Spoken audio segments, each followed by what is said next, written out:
ये कहानी मुझे मेरे आजी ने सुनाई थी। तब मैं शायद 11 साल का था और शायद इन सब चीजों को समझने के लिए बहुत छोटा था। तब मैं हमेशा हमारे घर के पीछे के आंगन में खेलने जाया करता था।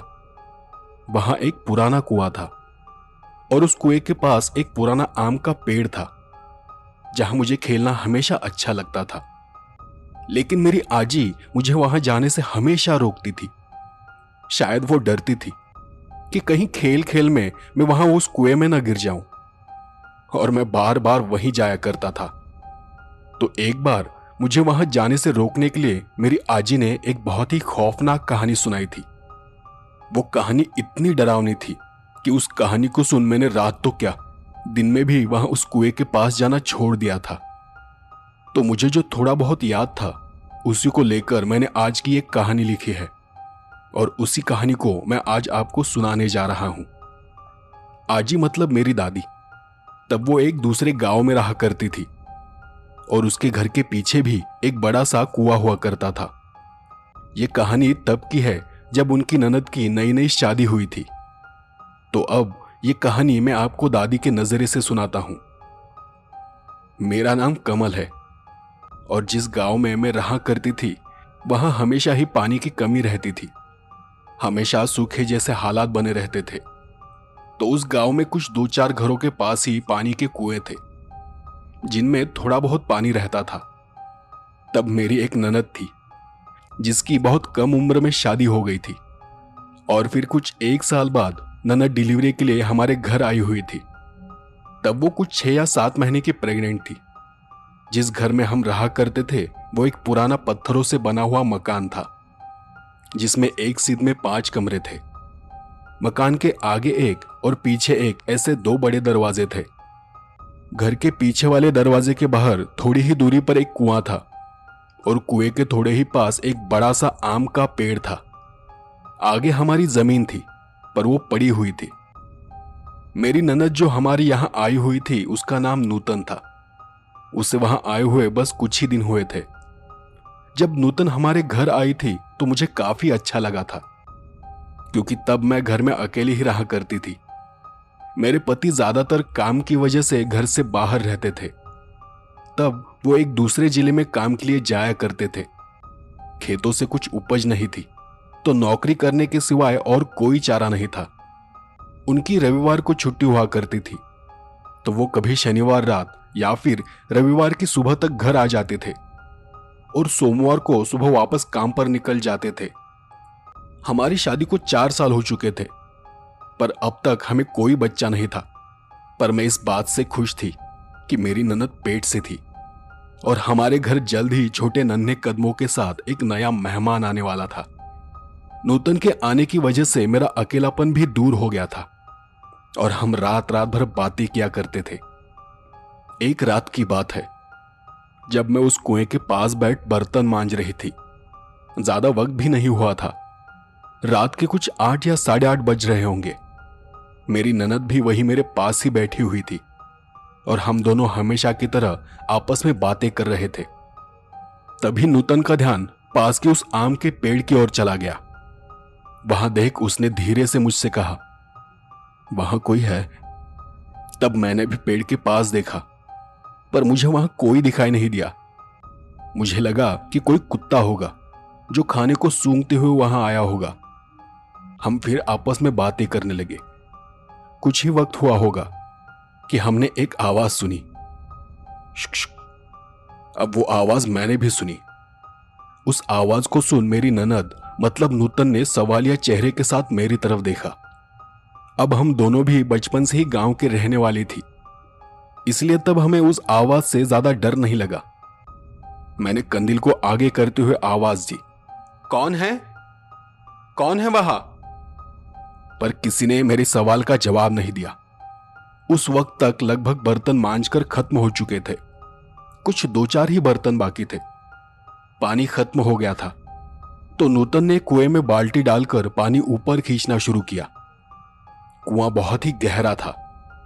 मैंने उसे रोकते हुए कहा कि नूतन, कितनी बार कहा है तुम ऐसे काम मत किया करो, इससे बच्चे को तकलीफ हो सकती है। मैंने उसे पकड़कर पास ही एक बड़े से पत्थर पर बिठाया और खुद बाल्टी को ऊपर खींचना शुरू किया। मैं जब रस्सी को ऊपर खींच रही थी कि मुझे सामने से फिर वही आवाज सुनाई दी, शुक शुक। मैंने सामने देखा तो कुएं के उस तरफ एक औरत खड़ी थी। उसे अचानक सामने खड़ा देख कुछ पल के लिए मेरे अंदर बिजली सी दौड़ गई। कुछ देर के लिए मैंने उसे पहचाना ही नहीं। कंदील की रोशनी में उसकी बस परछाई नजर आ रही थी। वो इतनी अजीब थी कि ऐसे वक्त उसे देख कोई भी डर जाता। खुले बाल, फटी पुरानी साड़ी, पर मैं उस औरत को अच्छी तरह से जानती थी। क्या है छाया, चल भाग यहां से, इतनी रात यहां क्यों आई हो?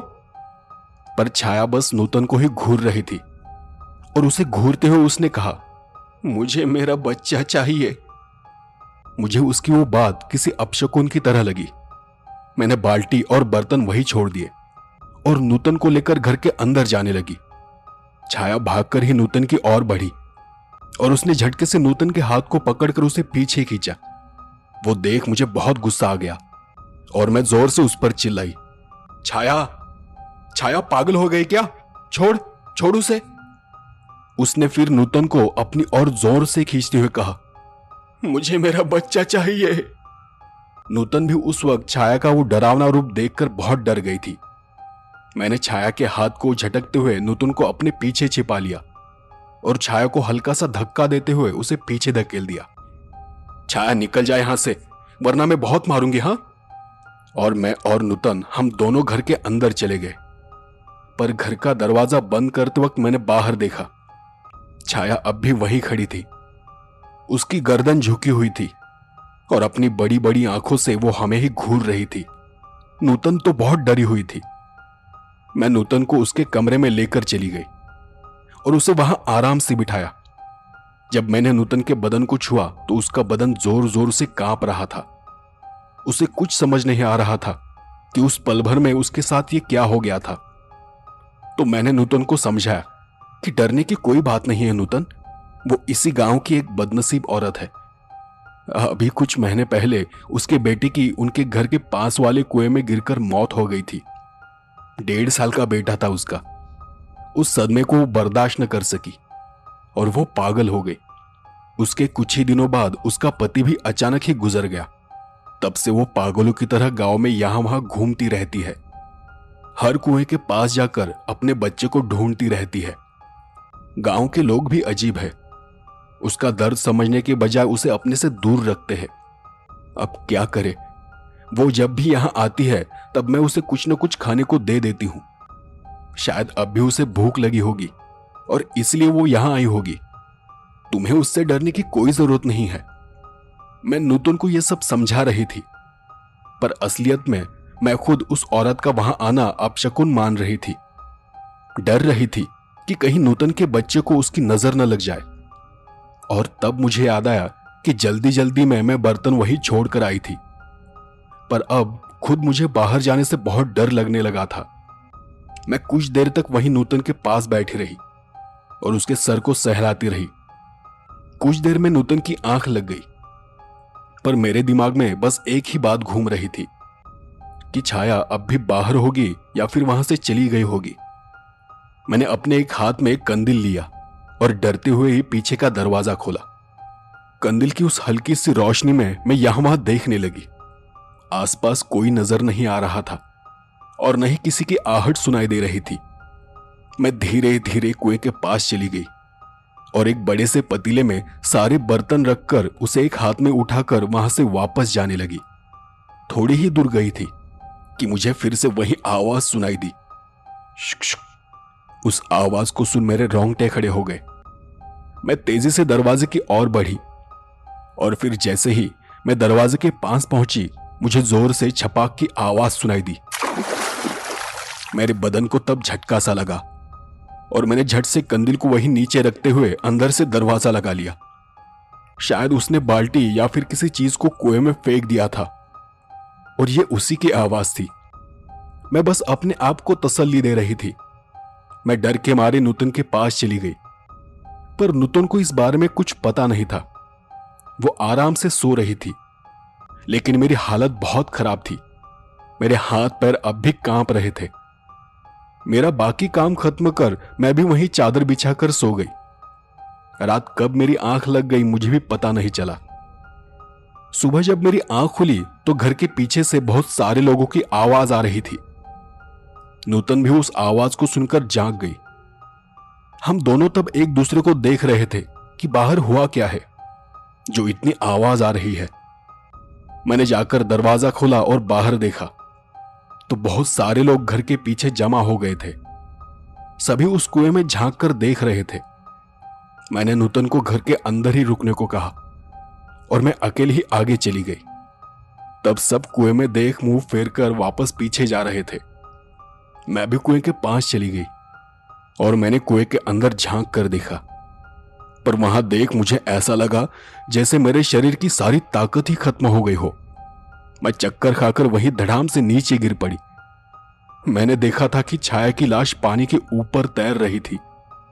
लाश फूलकर इतनी मोटी हो गई थी कि कुछ पल के लिए तो मैं उसे पहचान ही नहीं पाई, पर उसके कपड़ों से मैं पहचान गई कि वो छाया थी।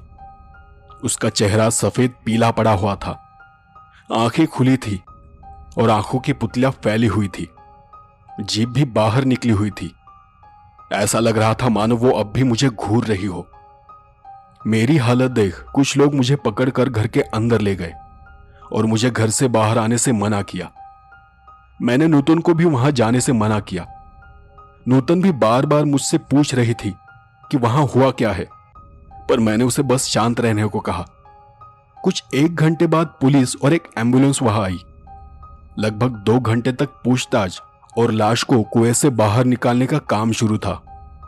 कुएं में सीढ़ियां न होने की वजह से लाश को निकालने में दिक्कत आ रही थी। मुझे बाहर से लोगों की आवाजें आ रही थी, तो जाने अनजाने में मुझे सब पता चल रहा था कि बाहर क्या हो रहा है। अब भी मेरे नजरों के सामने उसका वो भयानक सा चेहरा आ रहा था। मैंने नूतन को कुछ नहीं बताया, बस इतना ही कहा कि इन लोगों को यहां से जाने दो, फिर तुम्हें बताऊंगी। तुम बस अपने कमरे में जाकर आराम करो। पर नूतन भी लोगों की बातें सुनकर थोड़ा बहुत जान चुकी थी कि वहां क्या हुआ होगा। कुछ वक्त बाद किसी ने दरवाजा खटखटाया। तब तक मैंने अपने आप को संभाल लिया था। मैं किसी तरह दरवाजे के पास चली गई। वहां सामने एक पुलिस वाला और उसके साथ गांव का एक आदमी खड़ा था। उस आदमी ने कहा कि डरने की कोई बात नहीं है, लाश और जगह का पंचनामा हो गया है, बस ये आपसे कुछ सवाल पूछेंगे, उनके जवाब दे देना और फिर एक कागज पर दस्तखत कर देना। उस कुएं पर हमारी मालकियत होने की वजह से पुलिस ने मुझसे थोड़ी बहुत पूछताछ की और एक कागज पर मेरा अंगूठा ले लिया। जब वो पुलिस वाला मेरा अंगूठा ले रहा था तब मैंने कुछ पल के लिए सामने लेटाई उस लाश की ओर देखा। वो आखिरी बार था। लाश फूलकर बहुत मोटी हो गई थी। उसको एक बड़े से कपड़े से ढका हुआ था, पर उसका चेहरा खुला था। वहीं सफेद पीला पड़ा हुआ चेहरा, आंखें खुली थी और जीभ बाहर निकली हुई थी। वो देख मैंने कागज पर अंगूठा लगाकर झट से दरवाजा बंद कर लिया। तब तक किसी ने मेरे पति को खबर कर दी थी। वो भी दोपहर तक घर आ गए। उन्होंने मेरी और नूतन हम दोनों की हालत देखी और एक डॉक्टर को घर बुला लिया। उस दिन हम दोनों ने भी घर में कोई काम नहीं किया था। हम सुबह जहां पर बैठी हुई थी अब भी वहीं के वही थी। डॉक्टर ने हमें चेक कर बस इतना ही कहा कि डरने की कोई बात नहीं है। उस घटना की वजह से इन्हें शायद थोड़ा सा सदमा लगा है, लेकिन धीरे धीरे अपने आप ही सब नॉर्मल हो जाएगा। मेरे पति भी कुछ दिन काम पर नहीं गए और उन्होंने घर के पीछे वाले दरवाजे को ताला लगाकर बंद कर दिया। 3-4 दिन बाद वो वापस काम पर चले गए। जाते वक्त उन्होंने इतना ही कहा कि कुछ दिनों में वापस आ जाऊंगा, फिर आकर कुएं को साफ कर लेता हूं। तब तक पीछे बिल्कुल मत जाना और किसी को भी कुएं के पानी को इस्तेमाल मत करने देना। मेरी हालत ऐसी थी कि वो मुझे वहां जाने को कहते भी तो भी मैं वहां नहीं जाती। असल में मैं नूतन से ज्यादा डरी हुई थी, क्योंकि मैं जानती थी कि उस रात कुएं में बाल्टी नहीं गिरी थी। छाया ने कुएं में छलांग लगाई थी और अपनी जान दे दी थी। वो उसी के गिरने की आवाज थी। तब अगर मैं वापस चली जाती तो शायद छाया की जान बच भी सकती थी। उसकी वो आवाज, उसका वो चेहरा, वो सब मेरे दिमाग में बार बार घूम रहा था। हर पल मुझे वही सब याद आ रहा था। ऐसे ही कुछ दिन गुजर गए। धीरे धीरे मेरा डर कम होता चला गया। बीच के दिनों में मेरे पति ने आकर कुएं को साफ करवा लिया। मैं रोज अपने आप को समझाती और हिम्मत देती रहती थी कि मुझे आज नहीं तो कल उस कुएं के पास जाना ही था। डरने से कोई फायदा नहीं था। और फिर मैं हिम्मत कर धीरे धीरे कुएं के पास जाने लगी। मेरे लिए भी कुछ ही दिनों में सब नॉर्मल हो गया। बस मैं अंधेरा होने के बाद कभी वहां जाने की हिम्मत नहीं करती थी। नूतन को अब 8वां महीना खत्म होने को था। सब पहले जैसा लगने लगा था। हम छाया को लगभग भूल ही गए थे, पर शायद छाया ने हमें नहीं भुलाया था। और एक रात की बात है, नूतन चीखते हुए डर के मारे अपने बिस्तर में उठकर बैठ गई। मैं भी उसकी चीख सुनकर जाग गई और मैं भागकर नूतन के कमरे में चली गई। मैंने नूतन से पूछा कि क्या हुआ, इतनी क्यों डरी हुई हो, कोई बुरा सपना देखा क्या? नूतन तब बहुत ही बुरी तरह से कांप रही थी। मैंने उसके हाथों को सहलाते हुए उसे शांत किया, उसे पानी पिलाया और बस उसके पास बैठी रही। वो इतनी डरी हुई थी कि उसकी आंखों से तब आंसू निकल रहे थे और वो कुछ भी बोलने की हालत में नहीं थी। तो फिर मैंने भी उससे कुछ नहीं पूछा। कुछ देर बाद नूतन ने खुद मेरी तरफ देखा और कहा, भाभी, मैंने एक बहुत ही बुरा सपना देखा कि मैं किसी एक छोटी सी जगह में खड़ी थी जहां बस थोड़ा बहुत नजर आ रहा था और वो जगह मेरी कमर तक पानी से भरी हुई थी। वहां किसी चीज की बहुत ही गंदी और सड़ी सी बदबू आ रही थी। मैं नहीं जानती कि मैं उस जगह कैसे पहुंची, पर वहां सब धुंधला धुंधला सा था। और जैसे ही मैंने वहां से निकलने के लिए अपना एक कदम आगे बढ़ाया, कोई चीज पानी के नीचे से मेरे पैरों को छूकर निकल गई। मैंने अपने पैरों पर किसी अजीब सी छोन को महसूस किया। वो एहसास ऐसा था जैसे वो किसी का हाथ हो। वो क्या चीज थी पता नहीं, तब मैं उसे देख नहीं पा रही थी। मैंने फिर अपना दूसरा पैर आगे बढ़ाया तो मैंने फिर वही महसूस किया, पर इस बार मैं जानती थी कि वो किसी का हाथ ही है और शायद वो चीज नहीं चाहती थी कि मैं वहां से बाहर जाऊं। और फिर अगले ही पल अचानक ही वो चीज पानी से बाहर आकर पानी पर तैरने लगी। वो कोई बहुत बड़ी फूली हुई चीज थी जिसके चेहरे पर आंखें नहीं थी। वो बस मेरे चारों ओर पानी में तैर रही थी। मैं जितना वहां से बाहर निकलने की कोशिश करती, पानी और ऊपर ऊपर बढ़ता चला जा रहा था। मुझे लगता है कि मेरे सपने में छाया आई थी। नूतन की वो बात सुनकर कुछ वक्त के लिए मेरे भी रोंगटे खड़े हो गए, लेकिन मैं डरने की हालत में नहीं थी, क्योंकि अगर मैं डर गई तो नूतन पर बहुत बुरा असर पड़ सकता था। तो मैं तब उसे बस समझा रही थी कि कोई नहीं, वो बस एक बुरा सपना था। शायद बच्चे की चिंता की वजह से तुम्हें यह बुरा सपना आया होगा। पर बात यह थी कि उस रात हमारे साथ जो भी हुआ था, उस घटना ने हमारे दिलो दिमाग पर बहुत बुरा असर छोड़ा था। मैंने किसी तरह यहां वहां की बातें कर नूतन को समझाकर शांत किया और फिर मैंने रोटी का टुकड़ा लेकर उस पर चटनी और नमक डालकर नूतन की नजर उतारी और उस रोटी के टुकड़े को पीछे की खिड़की से बाहर फेंक दिया। उस रात मैं ठीक से सो नहीं पाई। नूतन के बुरे सपने ने मेरी नींद को दूर भगा दिया था। मैं जब भी मेरी आंख बंद करती, मुझे बार बार मेरी आंखों के सामने छाया का चेहरा नजर आ जाता था। वही सफेद पड़ा हुआ चेहरा, बड़ी बड़ी आंखें और जीभ बाहर निकली हुई।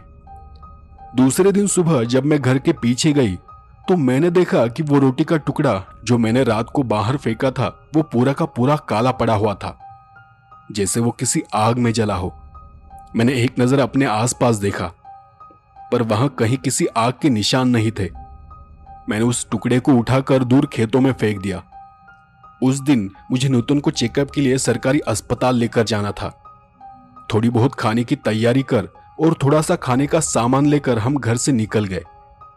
वापस आते आते हमें बहुत देर हो गई थी। अंधेरा होने में कुछ ही वक्त बाकी था। जब हम घर वापस आ गए तो मैंने देखा कि मटके में पीने का पानी ही नहीं था। जल्दी जल्दी मैं पानी भरना ही भूल गई थी। मैंने नूतन को उसके कमरे में छोड़ दिया और उसे आराम करने को कहा। दिन भर के सफर से वो भी बहुत थक गई थी। मैंने घर के पीछे का दरवाजा खोला और एक नजर बाहर देखा। अब दिन ढलने को था। आसमान में थोड़ी बहुत हल्की सी रोशनी थी। मैं लगभग दौड़ते हुए एक कलसी लेकर कुएं के पास चली गई। जल्दी जल्दी में मैंने बाल्टी को कुएं के अंदर डाला और रस्सी को ऊपर खींचने लगी। बाल्टी थोड़ी टूटी हुई थी, तो ऊपर आते आते बाल्टी में थोड़ा सा ही पानी बचता था। मैंने वो बचा हुआ पानी कलसी में डालकर फिर से बाल्टी को कुएं में फेंका। इस बार मुझे बाल्टी खींचने में बहुत ताकत लगानी पड़ रही थी। मैं पूरे ताकत से बाल्टी को ऊपर खींच रही थी। मुझे लगा बाल्टी किसी पत्थर में फंस गई होगी, तो मैंने झुककर नीचे कुएं में देखा। तब मैंने वहां नीचे दो चमकती हुई आंखें देखी, जो कुछ पल के लिए खुली और फिर से बंद हो गई। मैंने बाल्टी को वहीं छोड़ दिया और कलसी में जितना पानी था उसे लेकर घर की ओर जाने लगी। और फिर मैंने वो आवाज सुनी जो मुझे सुननी नहीं चाहिए थी। शुक शुक। उस आवाज को सुन मैं अपनी जगह पर ही रुक गई, जैसे मेरे पैर एकदम से ठंडे पड़ गए हो। वो आवाज ऐसी थी जैसे पहाड़ों में या फिर कुएं के अंदर से आती है।